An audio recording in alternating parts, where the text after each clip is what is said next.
প্রথমে তোমাদের এতে ভিডিও দেখাবো, তারপরে ভিডিওটি সবচেয়ে ফানি কমেন্টগুলি পড়ে শোনাবো। ইভেন্টে যাওয়ার জন্য আমি তো রেড কালারের একটা ড্রেস পরে নিয়েছি। যাবো কিনা করতে করতে ডক্টরের কাছে পারমিশন দিচ্ছিল না, তারপরে বললাম যে যেতে হবে আমায়, তারপরে বললো তাহলে যেতে, ঠিক আছে। এই করে করে ফাইনালি যাচ্ছি। আর এই যে আউটফিটটা পরেছি, জানি না আমায় কেমন লাগছে, আগে থেকে হয়তো একটু রোগা লাগছে, বাট কোনো ব্যাপার না। মা আসো, মাও কিন্তু রেডি হয়ে গেছে। মায়ের এটা প্রথম ইউটিউব ইভেন্ট না মা? মায়ের চ্যানেলে কিন্তু অলমোস্ট 3 লাখ সাবস্ক্রাইবার হতে গেল। আর মা কয়েকদিন আগে শুরু করেছে ইউটিউব জার্নি, এই ঘরটা হয়ে যাওয়ার পর। খুব তাড়াতাড়ি তোমরা এত ভালোবাসা দিচ্ছ, তো সেই কারণে মা দেখো রেডি হয়ে গেছে। একটা সুন্দর শাড়ি, কিন্তু এটা অনেক পুরনো শাড়ি মায়ের। নতুন শাড়ি একটা পরেছিল, সেটা আমার আনকমফোর্টেবল লাগছে, ব্লাউজ পিস টিস কাটা হয়নি, তো সেই জন্য পুরনো একটা শাড়ি পরেছে, কিন্তু শাড়িটা অনেক সুন্দর। আর মাকে সেজেও এত সুন্দর লাগছে।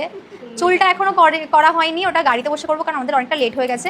আর এদিকে আমার ফাইনাল টাচ চলছে হেয়ার হয়ে গেলে আর ভাবছি এই কানেরটা পরবো। আমি সেরকম কোনো অ্যাক্সেসরিজ জুয়েলারি কিচ্ছু পরবো না, জাস্ট এই টানা কানেরটা পরবো এরকমভাবে, তো পরলেই এটা হয়ে যাবে। সো আই থিঙ্ক আমার ভালোই লাগছে না? কেমন লাগছে মা? আমার কেমন লাগছে? ভালো লাগছে। সবাই বলছে যে আমার ভালো লাগছে, অনেকদিন পরে এরকম রূপে আমায় দেখলো, কারণ যা অবস্থা হয়েছিল। আর শিনু একটা সুন্দর লাল কালারের ড্রেস পরে নিয়েছে। মিশো থেকে কী করে খুঁজে পায় মানুষ আমি জানি না, কারণ আমি তো নিজে খুঁজে পাই না মিশোর থেকে সমস্ত। আর আমরা সমস্ত কিছু, আর আমার তো টাইম খাওয়া দাওয়া ওষুধ রয়েছে।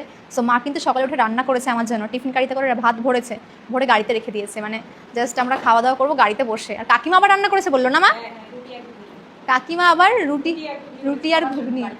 ও বাবা, গাড়িতে খাওয়ার জন্য সবার জন্য রুটি ঘুগনি করেছে কাকিমা সকালে উঠে। এই করে করেই মেকআপ করতে করতে লেট হয়ে গেল। মানে গ্রামের মানুষ হলে যা হয়, শহরে যাবে সব খাবার দাবার নিয়ে। যাই হোক, আমায় কেমন লাগছে অবশ্যই জানিও। ফাইনাল লুক এটা, শুধুমাত্র কানের বাকি আর গলার যেটা মেইন ফোকাস আমার ভালো লাগে, ওড়নাটা ওটা বাকি। তো আমায় কেমন লাগছে অবশ্যই জানিও। চলিয়ে শুরু করতে হ্যাঁ।